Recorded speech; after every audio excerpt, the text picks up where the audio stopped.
À la manette, ce jour-ci, notre compagnon de tous les jours, vous devinez qui c'est quand je viens maintenant. Oui, il est déjà confortablement installé pour nous présenter l'essentiel de ce qui fait l'actualité, tel vu par les canards. Nous parvenus, quand je viens maintenant, bonjour.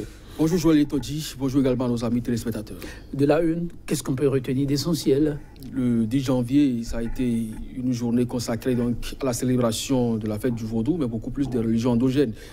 La tradition a été respectée cette fois-ci également et la grève annoncée dans tous les secteurs d'activité au Bénin, comme vous l'avez souligné dans votre introduction, fait également l'objet de la une de certains canards. Je suis curieux de savoir si le chef de l'État était aux côtés des gardiens du temple, comme on dit. Malheureusement, il n'a pas échappé donc à ce que aussi bien Mathieu Kérékou que Yahi Boni ont fait vivre donc à cette culture béninoise jusque-là. Il a quand même adressé un message aux gardiens de la tradition, mais il n'a pas officiellement, en tout cas, fait le déplacement pour soutenir les gardiens de la tradition. Quand je habite, non, je vous laisse plutôt le plateau. Vous en verrez donc la substance avec le journal Le Béninois Libéré qu'on verra pratiquement à la fin. Alors, la dépêche pour commencer, fête nationale des religions endogènes, vaudou, rite, rythme et volupté, et puis pour protester contre le retrait du droit de grève.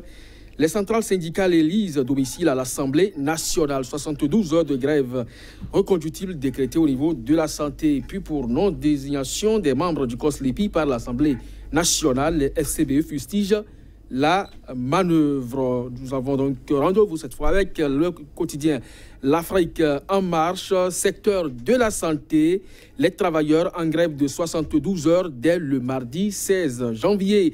Audience à la présidence de la République, Talon déroule le tapis rouge à Lionel Zissou au moment où il pourchasse à Javon qu'il a porté au pouvoir, fait remarquer donc que le journal L'Afrique en marche, l'audace info, audit des industries chimiques du Sénégal par le cabinet Mazars. Talon serait-il inquiété par la justice sénégalaise? C'est une interrogation à la une du journal L'Audace Info. Et puis le nouvel observateur, comité interministériel de promotion des investissements au Bénin, une machine à broyer les investisseurs nationaux, s'interroge le journal. Matin libre cette fois. Gouvernance à l'ère de la rupture, Talon diplômé de la haute école Yahi. Et puis non-désignation des membres du COSLEPI, les forces pour le Bénin émergents prennent donc le peuple à témoin. Grève donc de 72 heures dès mardi prochain au niveau du secteur de la santé, constate également Matin libre. Le journal Point Média cette fois.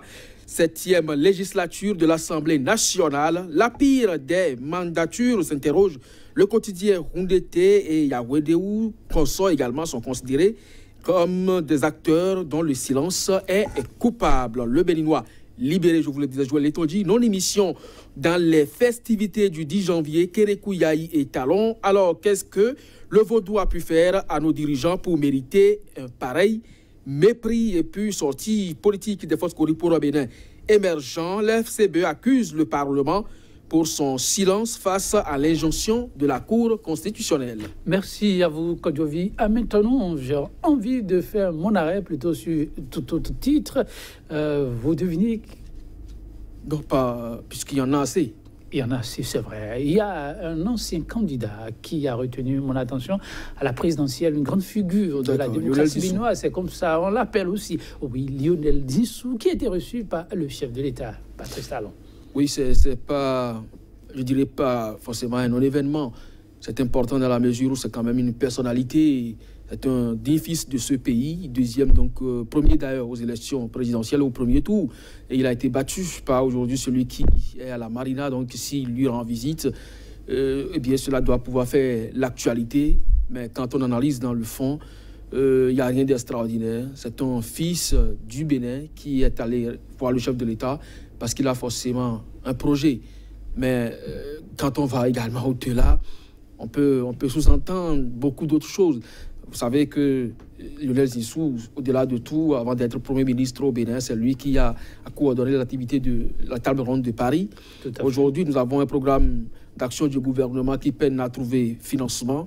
Et donc, si un économiste de ce rang, alors que le péage est pratiquement au bord du gouffre, rend visite au chef de l'État. On peut donc, au-delà de leur rencontre d'affaires, s'imaginer beaucoup d'autres choses. Donc, c'est dire que la visite là n'est pas du tout anodine, Joël Tonji.